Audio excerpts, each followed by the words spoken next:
법에 비추어 본 세상 사는 법 이어갑니다. 빈정민 변호사와 함께하죠. 안녕하세요. 네, 안녕하세요. 네, 조국 장관과 관련한 수사가 지금 계속 진행되고 있습니다. 검찰이 공개 소환을 전면 폐지하겠다 이렇게 밝혔죠. 그래서 이제 거물급 인사들, 고위공직자들이 검찰 출석을 앞두고 포토라인에 서 있는 모습 못 보게 되는 거죠? 네, 그렇습니다. 이 검찰은 윤석열 검찰총장의 지시에 따라서 지난 6일부터 사건 관계인에 대한 공개 소환을 폐지하기로 했고요. 곧바로 시행에 들어갔습니다. 예. 이들이 피의자나 참고인으로 조사를 받을 때도 모두 외부에 비공개로 하기로 했습니다. 그렇군요. 검찰 수사 전에 이렇게 포토라인에 서는 관행 꽤 오래됐죠. 네, 알려진 바에 따르면 이 검찰에서 이 포토라인을 설정한 것은 26년 전 1993년 고 정주영 현대그룹 회장의 검찰 소환 이후부터라고 하는데요. 예. 당시에는 이런 포토라인이 없다 보니 이 언론사 기자들이 검찰청 앞에 진을 치고 대기하다가 사건 관계자들이 출석을 하면 우르르 몰려가서 몸싸움을 벌이면서 취재 경쟁을 벌이곤 했습니다. 네. 이 고 정주영 회장 시절에도 그런 장면이 연출이 되었고요. 그런데 이 과정에서 기자가 든 카메라에 정주영 회장이 이마를 다치는 사고가 발생했습니다. 네. 이를 계기로 검찰에서는 수사 대상자의 출석 장면을 질서 있게 보도할 수 있도록 소위 포토라인을 관행적으로 시행해 왔습니다. 그 덕에 시청자들이 고 노무현 대통령이라든지 이명박 박근혜 전 대통령이라든지 각종 재벌 총수 등 여러 공인들이 이 검찰의 수사받으러 들어가는 장면을 방송으로 접할 수 있게 된 것이죠. 네, 그 이후부터 그렇게 관행으로 자리 잡았군요. 하지만 그 이후에 계속 이 공개 소환에 대해서 논란이 있어 왔죠. 네, 그렇습니다.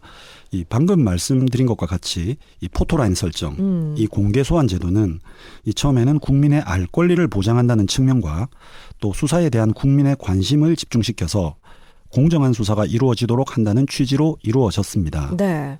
거기다 이러한 공개 소환 제도는 우리 같은 일반 대중이 아니라 대부분 전직 대통령이라든지 재벌 총수라든지 혹은 연예인 이런 소위 말하는 공인들을 대상으로 적용이 되었죠. 예. 그러다 보니 지금까지 유지될 수 있었다고 보입니다. 네. 그런데 또 한편으로 생각해 보면 이 수사를 받는 당사자들의 입장에서는 심각하게 인권 침해를 받는다 이렇게도 볼 수가 있거든요. 그렇죠. 예.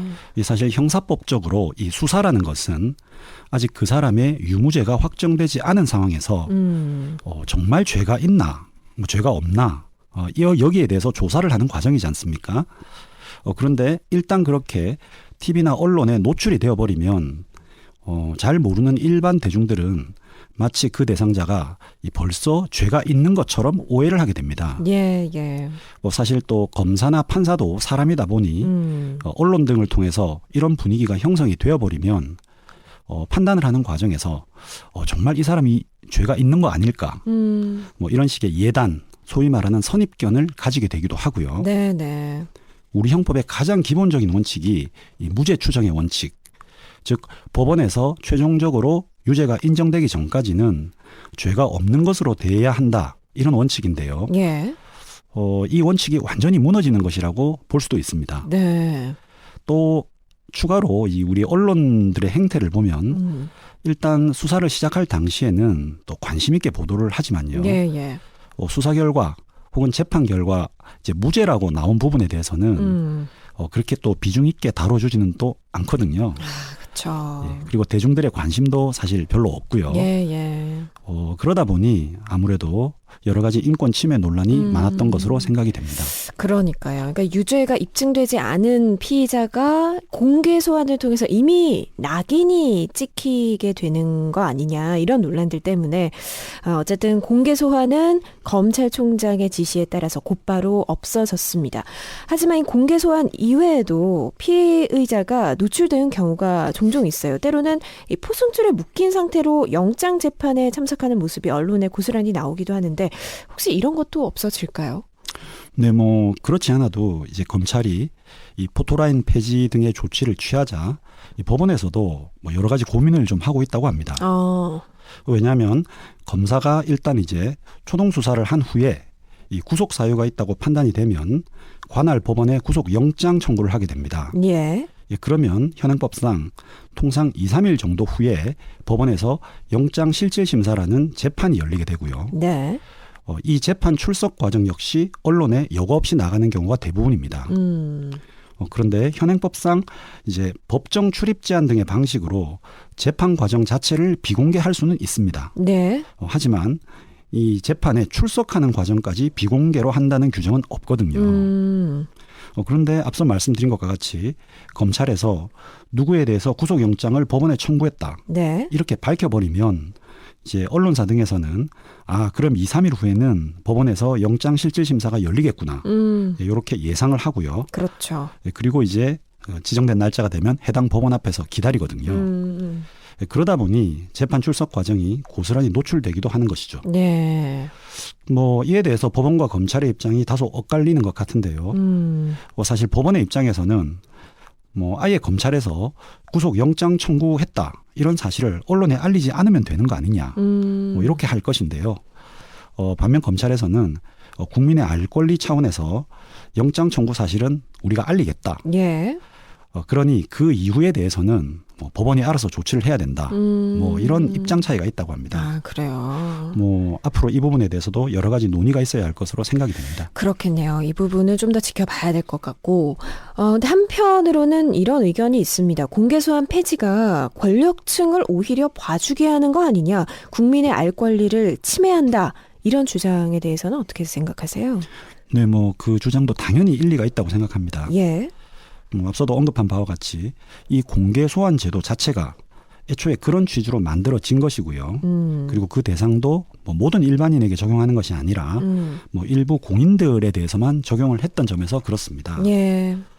하지만 또 이 공인들도 한 사람의 국민이고 사람이지 않습니까? 네. 방어권을 가지고 있습니다. 네. 그래서 이런 부분을 잘 절충할 수 있는 제도가 마련되어야 할 것으로 보입니다. 예.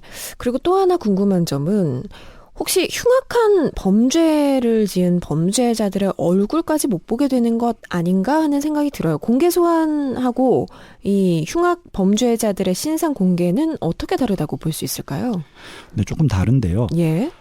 지금 소개해드리고 있는 이 공개 소환의 경우에는 대상 범죄가 무엇이든 상관이 없습니다. 다만 사회적으로 이름 있는 공인들이 수사를 받으러 올 때 이 국민의 알 권리를 보장한다는 차원에서 언론 등에 잠시 노출을 시키는 것이다. 이렇게 이해하시면 될 것 같습니다. 예. 이것은 특별한 법적 근거가 없이 검찰이 관행적으로 해온 것입니다. 그러다 보니 검찰총장 말 한마디로 이번에 곧바로 폐지가 가능했던 것이죠. 예. 그런데 이 신상 공개의 경우는 좀 다릅니다. 특정 강력범죄처벌법에 그 근거가 있는데 그 요건도 좀 까다롭습니다. 네. 우선 그 요건을 보면요. 범행 수단이 잔인하고 중대한 피해가 발생한 강력범죄 사건의 피의자여야 합니다. 여기에 더해서 그 범죄의 증거가 충분해야 되고요. 더 나아가 국민의 알 권리 보장과 피의자의 재범 방지 및 범죄 예방 등 공익을 위해 필요하다고 인정될 때 이 수사기관이 해당 피의자의 얼굴이나 성명, 나이와 같은 신상을 공개할 수 있다. 이렇게 규정이 되어 있습니다. 네.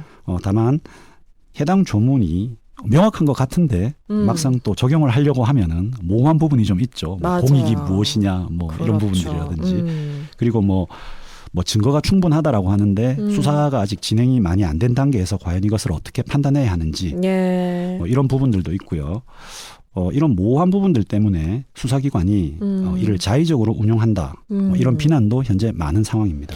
그렇습니다.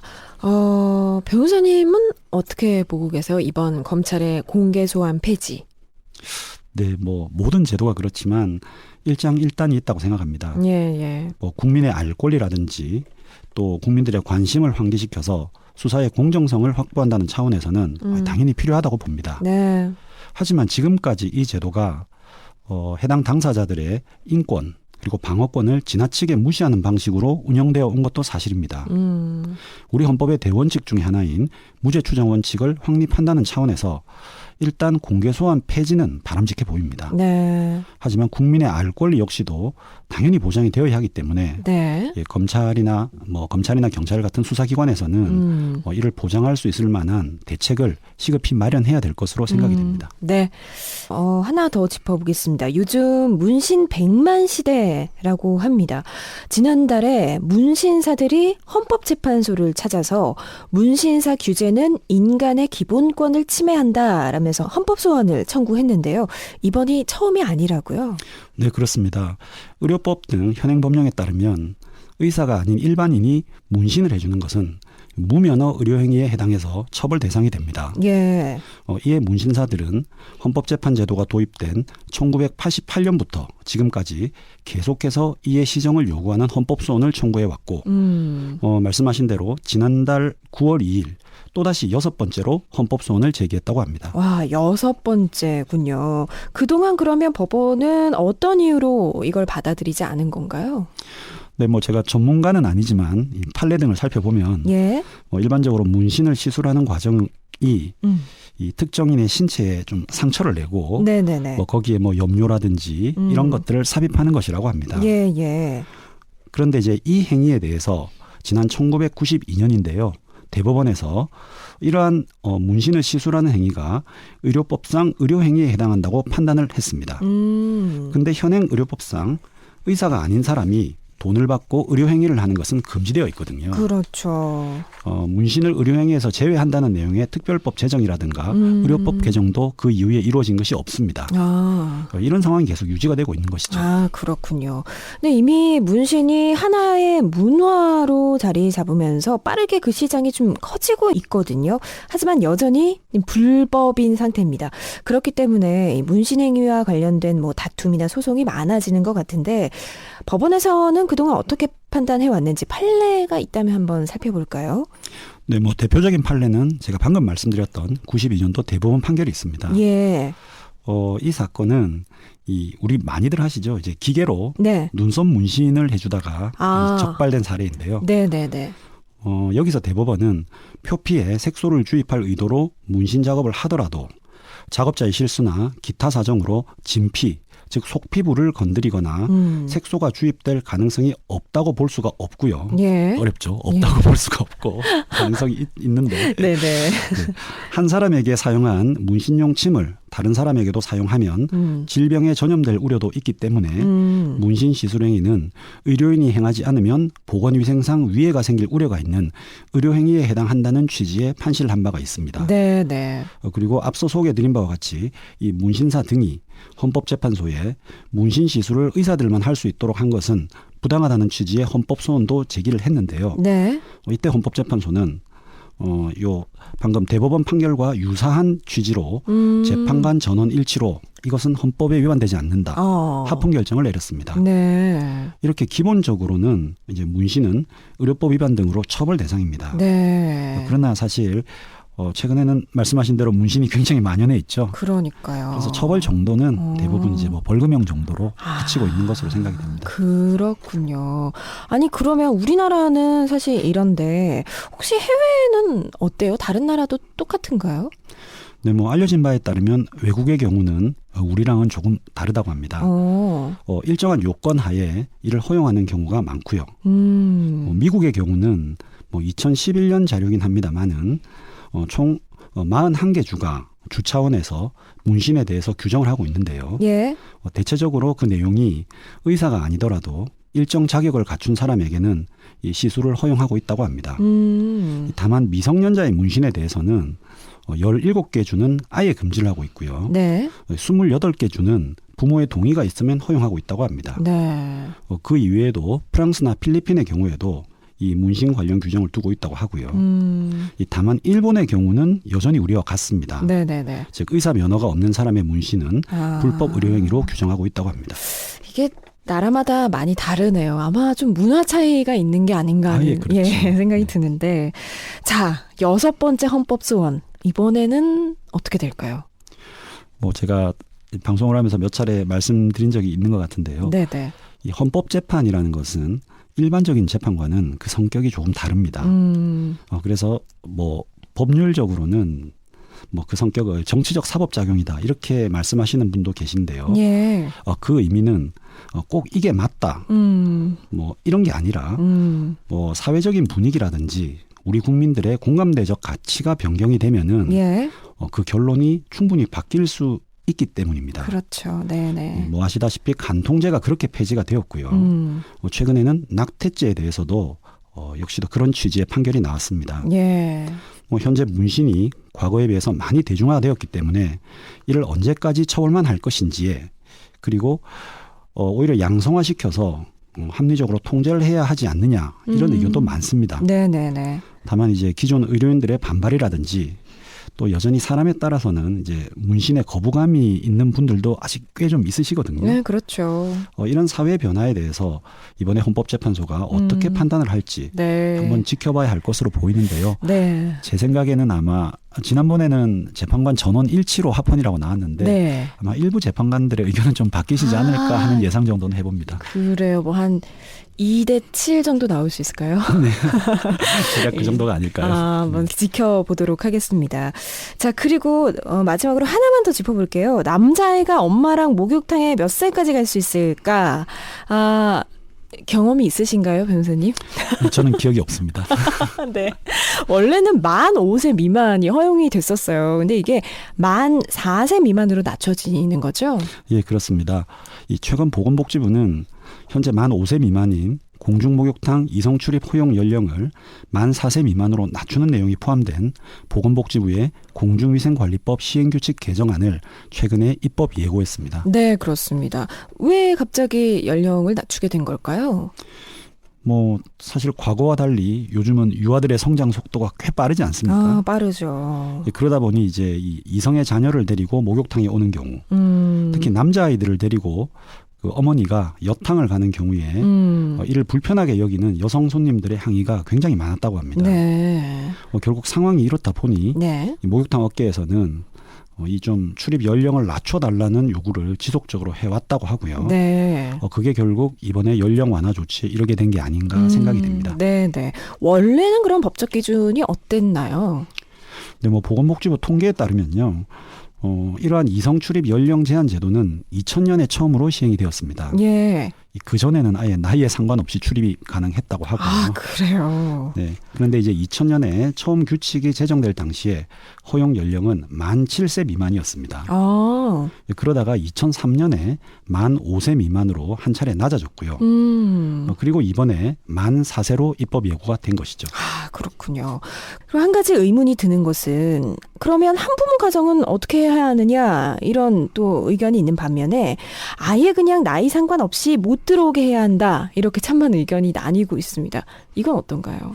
네, 뭐 저도 살펴봤는데요. 예. 다양한 의견들이 나오고 있습니다. 맞아요. 말씀하신 대로 아예 나이에 상관없이 출입을 막아야 한다. 이런 입장도 있고요. 네. 그리고 또 실제 저렇게 규제를 한다고 해도 네. 사실 어린애들이 주민등록증이 있는 것도 아니고 그렇죠. 실제로 어떻게 통제를 하겠느냐. 아무리 애가 나이 들어 보여도 이 데리고 온 뭐 보호자가 얘는 3살이다, 4살이다 이렇게 주장하면 어쩔 수 없는 거 아니냐. 예. 뭐 이런 식으로 규제의 실효성에 대해서 의문을 제기하는 누리꾼들도 많이 보입니다. 네. 또 한편으로는 뭐 아빠가 혼자서 딸을 키우거나 또 엄마가 혼자서 아들을 키우는 한부모 가정이라든지 그렇죠. 조손 가정의 경우는 그럼 뭐 이런 사람들은 어떻게 해야 하느냐. 그렇죠. 이런 지적을 하시는 분들도 계시고요. 예. 모쪼록 이런 상황을 잘 아우를 수 있는 합리적인 대책이 나올 수 있기를 기대합니다. 네, 좀 사회적 합의가 필요할 것 같아요. 입법 예고가 됐는데 이건 그러면 확정된 건 아닌 거죠?